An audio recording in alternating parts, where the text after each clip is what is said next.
This morning, Sheila dropped me off on Pandora Street near Douglas, and then she went on to her walk with her walking buddies.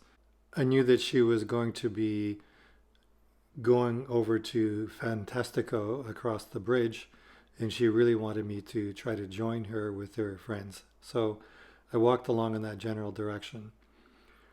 The camera I'm using is my Sony a7 III. I'm shooting RAW files, and these pictures have been edited in Capture One.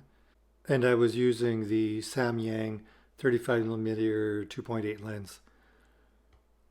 So along the walk, I just keep an eye open for things that I find interesting. I keep an eye open for things that are showing some contrast, some lighting contrast, some texture, some detail, just general stuff that catches my eye. This was a street photography walk without a lot of people on the street because of coronavirus.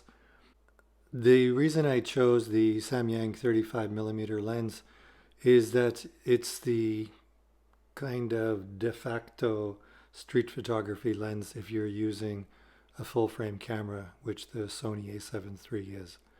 Each picture in the Sony a7 III is 50 megabytes, which allows you to do significant cropping of the photograph to get something out of it. Normally when you're doing photography in the old days with film, you would be kind of required to show the frame of the picture. So people would have their easels with their negative carrier, and the negative carrier would be ground out so that you could see the frame around the picture. And that way the photography instructors and all the other cool people would know that you're not cheating and that you're actually showing the full frame. There's a very large difference of thought, and people agree and disagree an awful lot on this matter about whether or not you should crop your pictures or not. So these pictures are cropped. Some of them are cropped a lot. Some of them are cropped just a little bit. My camera has a kind of an automatic leveling device in it.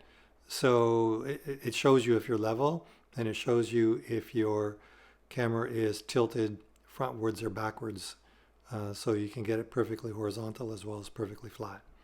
And that allows you to, at least theoretically, get all of your lines straight. Walking along the street past the Hotel Rialto, I noticed a fairly good size entrance into what looked like an alleyway. But going into the alleyway, I realized it was just a dead end, and it was pretty much a disaster zone from a cleanliness perspective, but it certainly had a lovely pile of art on the wall. Some of it had been there since, I think, as far as I can tell by looking at the art, from about 2012. That's what you're seeing in a lot of these pictures. I hung around at the end of the alley trying to get photographs of people walking by without them really being aware of me taking pictures of them. But like I said earlier, there just wasn't that many people walking around.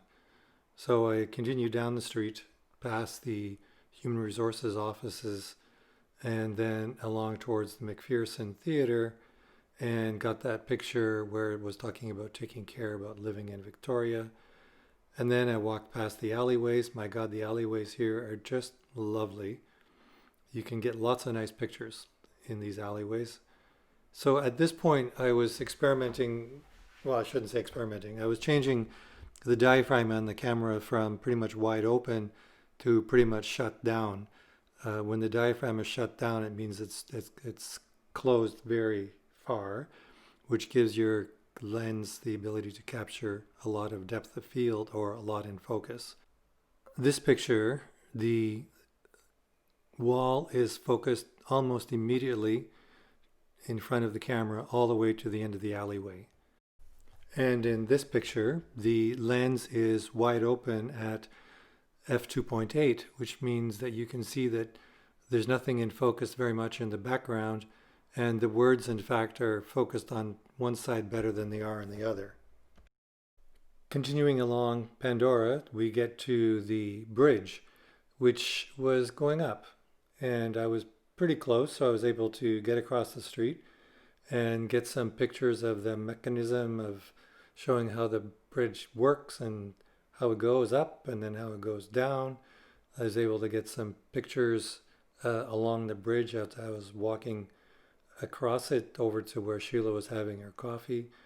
And I was able to get some pictures of some birds and some gulls and all kinds of other things happening along the way. And you know, the bridge, people were complaining that the bridge should be blue, and other people were saying it's supposed to look like a heron. And I don't know. It's a bridge. It was a bridge that had a lot of ink was spilled over it. That's for sure. Continuing along, I got to Point Hope Maritime and got some pictures of some really rusty boats being worked on, a huge boat wrapped in plastic completely.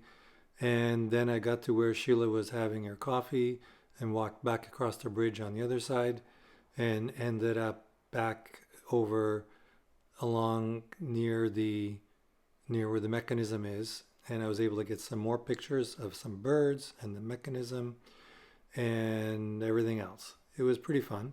It was a long walk. The whole walk was almost an hour and a half, an hour, 20 minutes, which was a good sized walk for me. But, my legs are grateful for the exercise, and I'm grateful that I can still get out there and walk this much.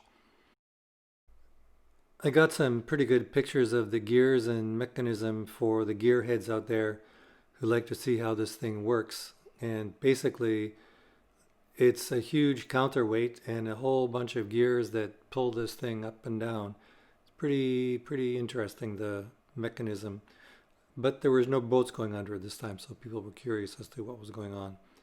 A lot of folks hanging around outside, taking in the sun. And then I came back across towards the Salvation Army thrift store, and this guy chatted with me for a bit. And then I continued along through the alleyway to come back over to Yates Street and was greeted by this guy who had a nice chat with me. And then again, I found a few little odds and bits of stuff interesting. Again, it was an American lock. I'm thinking that was you could tell stories about maybe locking America, but I'm not going to get political. And then there was this picture, which was how they're locking their door, which was some fabric across the door. It was kind of interesting. So that's all for now. Cheers.